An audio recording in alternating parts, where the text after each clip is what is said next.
Give it a couple of seconds.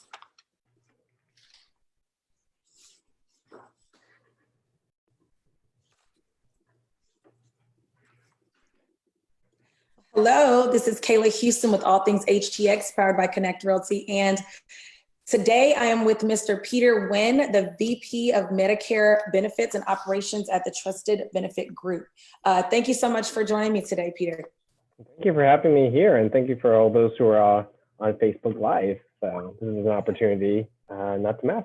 Yes, thank you. So guys, if you can like and comment and let us know where you are, we'd love to know what part of the city you're from or what part of the country you're from. So this campaign is all about really talking to business owners and talking to individuals about not only how coronavirus is affecting their business, but how it's affecting them as well and their clients. So I'd love to hear a little bit about how it's affecting you.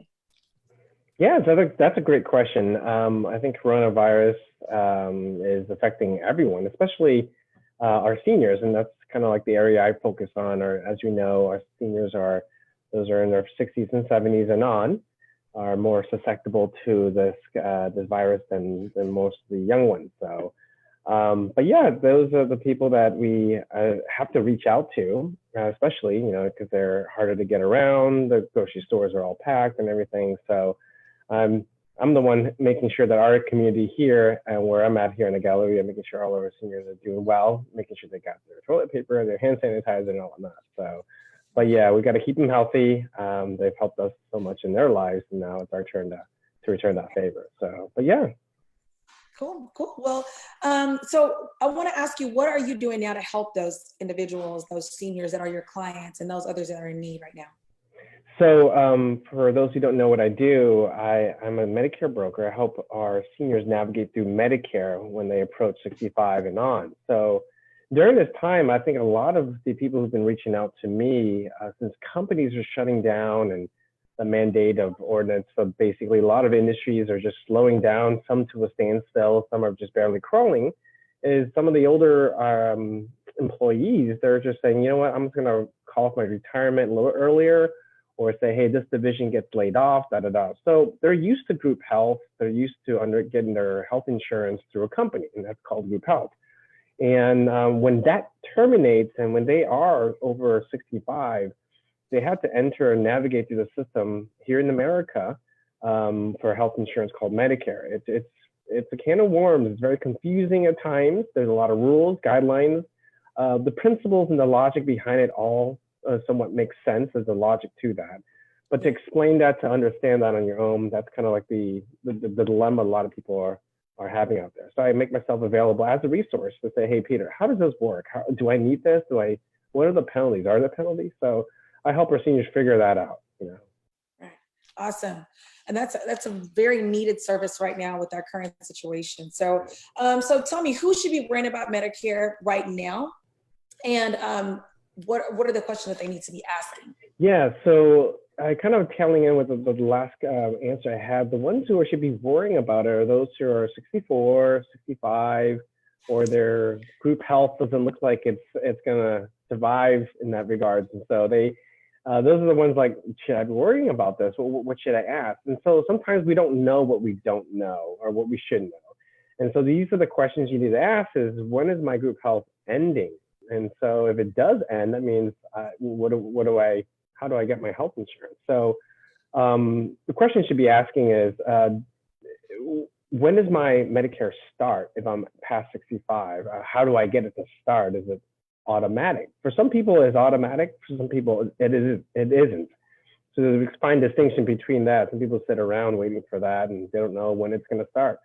Some of them you mainly have to have, and there's two parts, part A and part B. Do I need both? Do I need one? Why do I need both? And this term of Medicare supplements, Medicare Advantage, what's the difference? Do I need both? Can I get both? Or how do I get them? So there's a lot of venues and all that. Those are the questions you should be asking about these supplements, about these Medicare Part A and Part B, how that works and when I can get them, and how do I do that? So. Right.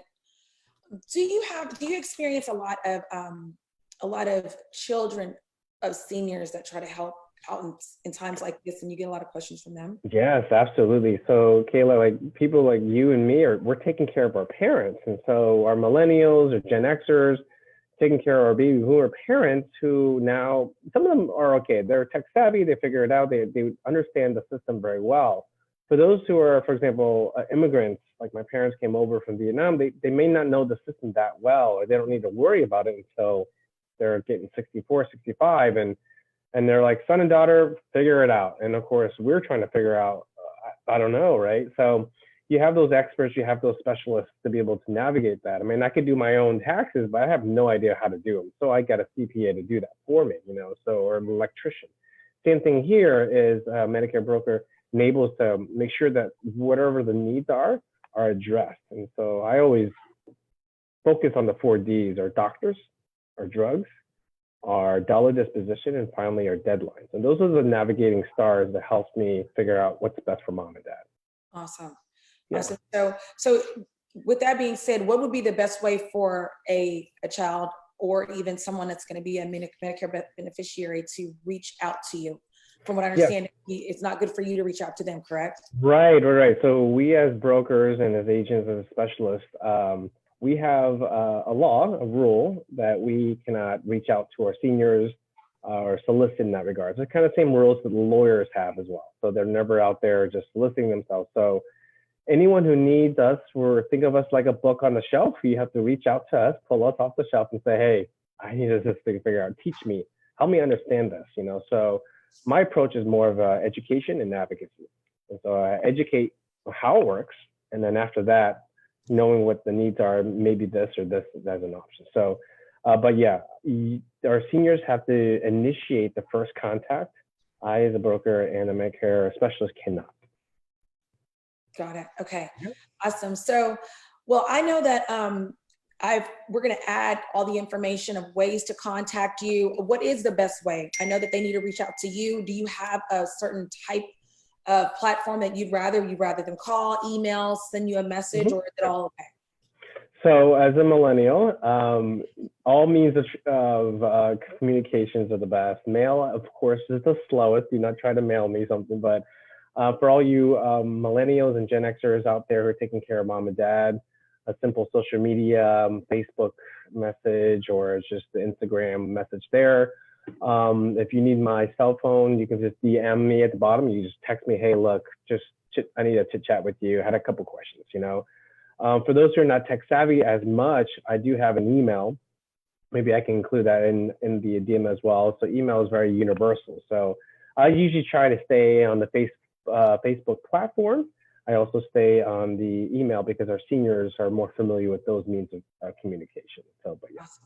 That's a good question. Thank you.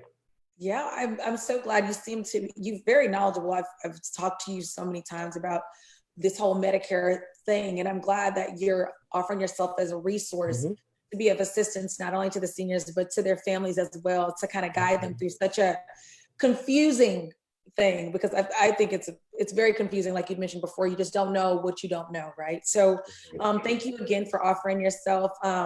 We're all at home right now. Maybe you can also offer some shampoo, guys, because your hair is flawless. Maybe there's some other things you could drop in the comments as well. As I'm telling you, I've got hair envy over here watching you. Right, yeah. The secret is just Walmart VO5, the cheapest stuff for 96 cents. Oh gosh. Very coarse, but I appreciate it. Thank you for the compliment. Yes, but thank you again for what you're doing for the seniors and their families. And again, you guys, this is Peter Huynh. He's VP of Medicare Operations at Trusted Benefits Group. Again, thank you so much for being a part of our campaign and letting people know the efforts that we're trying to make as business owners to make sure that this coronavirus period, that they come out better at the end of it. Absolutely. Thanks again. Again, if you're watching, please leave a comment. If you have any questions for Peter, he's got his contact information. We'll add the email in there as well. And again, thank you so much and have an amazing day, Peter. Thank you so much, Kayla. Thank you everyone who is watching. Have a good one, guys. Take care. Bye, guys.